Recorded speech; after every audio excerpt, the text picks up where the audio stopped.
നമസ്കാരം. ഇന്ന് നമുക്ക് ഈ അനാർ കൊണ്ടൊരു സാലഡ് ഉണ്ടാക്കാം. നമുക്കൊരു റേത്ത പോലെ അതുണ്ടാക്കാം നമുക്കിന്ന്.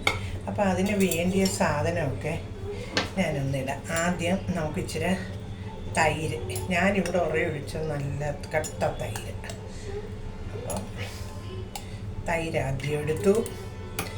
അത് കഴിഞ്ഞ് നമുക്ക് ഇതിൽ ഒരു പിടി ഇത്രയും നമുക്ക് അതിനകത്തോട്ടിടാം.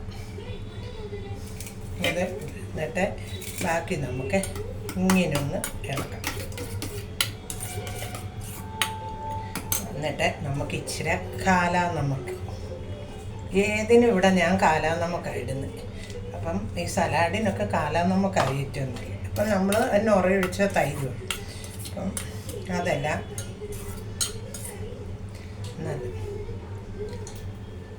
നല്ല അടിപൊളി ടേസ്റ്റാണ്.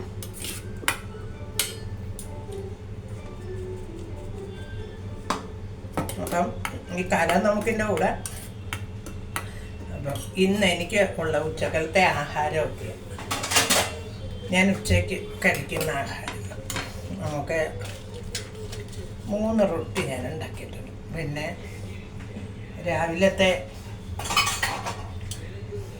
സിമിലാമിർച്ചി കൂട്ടാൻ വെച്ചത്,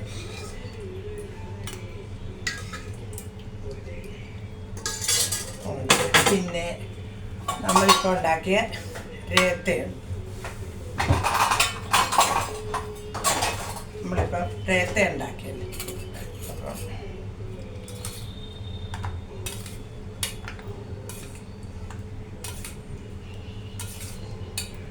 നമ്മൾ രേത്ത ഉണ്ടാക്കി.